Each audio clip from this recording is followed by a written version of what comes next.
Level पे इसके लिए कोई प्लान बनाना चाहिए। हमारे पर्यावरण मंत्री विदेशी मंचों पर जाकर दूसरी जगह पे ज्ञान देने में व्यस्त हैं, लेकिन अपने देश के अंदर आप टॉप 20 पोल्यूटेड सिटी पूरे वर्ल्ड के देखेंगे, उसमें इंडिया के सबसे ज़्यादा हैं। आप टॉप 100 पोल्यूटेड सिटी देखेंगे, उसमें इंडिया के सबसे ज़्यादा हैं, लेकिन सरकार फिर भी इस समस्या की तरफ आंख मूंद के बैठी है।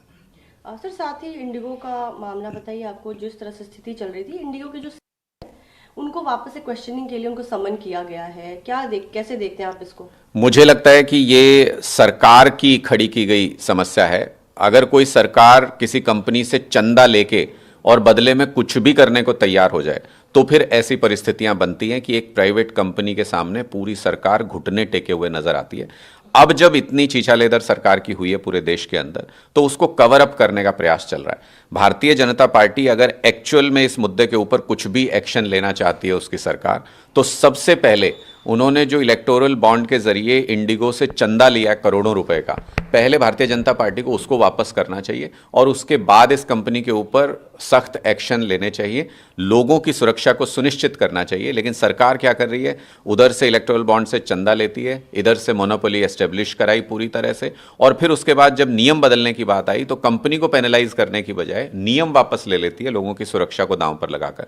तो ये सारी चीज सिर्फ इसी तरफ इशारा करती है कि बीजेपी चंदे के लिए और पैसे के लिए देश को गिरवी रख सकती है, देश के लोगों की जान दांव पर लगा सकती है।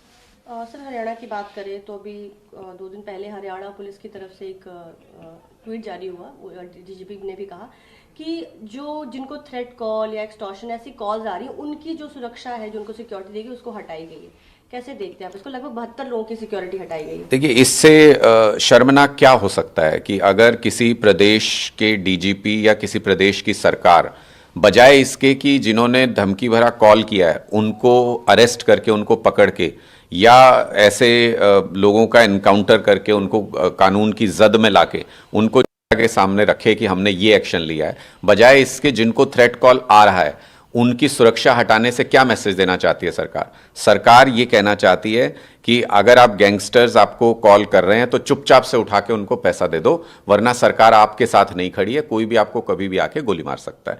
तो इसका मतलब सरकार ने अब स्पष्ट कर दिया, जो हम पहले आरोप लगा रहे थे सरकार पे कि ये सारे जो गैंगस्टर हैं ये सारे ऑपरेट कर रहे हैं सरकार की सरपरस्ती में। अब पुलिस की तरफ से क्लियर मैसेज आ गया हरियाणा की कि ये पूरा का पूरा धंधा भारतीय जनता पार्टी की सरकार चलवा रही है, गैंगस्टर्स के सिर पे भारतीय जनता पार्टी के नेताओं का हाथ है और वही फिरौती मंगवाते हैं, वही इस पूरे धंधे को सहूलियत प्रदान करते हैं। सर, एक आखिरी सवाल।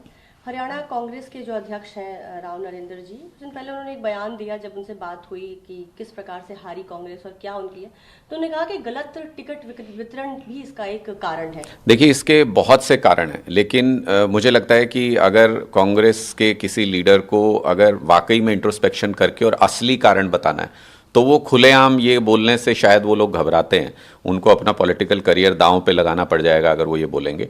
असली कारण ये है कि हरियाणा में कांग्रेस के नेता भूपेंद्र हुड्डा जी भारतीय जनता पार्टी के लिए कठपुतली का काम करते हैं, भारतीय जनता पार्टी के इशारे पर कांग्रेस पार्टी को प्रदेश के अंदर चला रहे हैं, और यही वजह है कि पिछला एक साल जो पूरा फेलियर गया है नायब सिंह सरकार का, जिसमें बहुत सारे मुद्दे ऐसे हुए जिससे लोगों में रोष है, पिछले 11 साल के अंदर हरियाणा को बर्बाद कर दिया भारतीय जनता पार्टी ने। लेकिन भूपेंद्र हुड्डा जी और कांग्रेस पार्टी किसी भी मुद्दे के ऊपर चूं तक नहीं करती है, कभी सड़क के ऊपर संघर्ष नहीं करती है। सिर्फ और सिर्फ एक कारण है कि विपक्ष को, भूपेंद्र हुड्डा को, कांग्रेस पार्टी को भारतीय जनता पार्टी ने हरियाणा में सेट कर लिया। सर, कांग्रेस की बात की आपने, आज राहुल गांधी ने एक मीटिंग रखी थी, उसमें शशि थरूर नहीं उसमें आए गए हैं, उसको कैसे देखते हैं जिससे कांग्रेस में चीज लगातार चली आ रही है? देखिए, मुझे लगता है कि कांग्रेस का अंदरूनी मामला है, उनको बताना चाहिए, उनके लीडर्स के बारे में वो ज़्यादा जवाब दे पाएंगे। पर अब तो ये बहुत स्पष्ट है, ये राहुल गांधी भी कई बार बोल चुके हैं कि उनकी पार्टी के अंदर महत्वपूर्ण पदों के ऊपर भारतीय जनता पार्टी के लोग बैठे हैं, उनके द्वारा स्पॉन्सर्ड लोग बैठे हैं, वो कांग्रेस पार्टी को चला रहे हैं। लेकिन हैरानी इस बात की, और पूरा देश इस बात को लेकर हैरान है कि ये कहने के बाद भी राहुल गांधी ने कभी निकाला नहीं किसी को। हमारी पार्टी के अंदर अगर ये पता चल जाए कि ये भारतीय जनता पार्टी का एजेंट है, हम उसको निकाल के बाहर कर देंगे पार्टी से, लेकिन कांग्रेस पार्टी से उन्होंने किसी भी ऐसे एजेंट को निकाला नहीं। इसका मतलब राहुल गांधी भी एक्सेप्ट करते हैं कि बीजेपी जो लाइन देती है उसके ऊपर उनको चलना है, उनका एक कर्तव्य बना दिया, बीजेपी ने उनकी ड्यूटी लगा दी कि तुम कब बीजेपी की सरकार बनवाओ और हम तुमको जेल नहीं जाने देंगे। ठीक है सर, थैंक यू। 100+ PSOs हटाए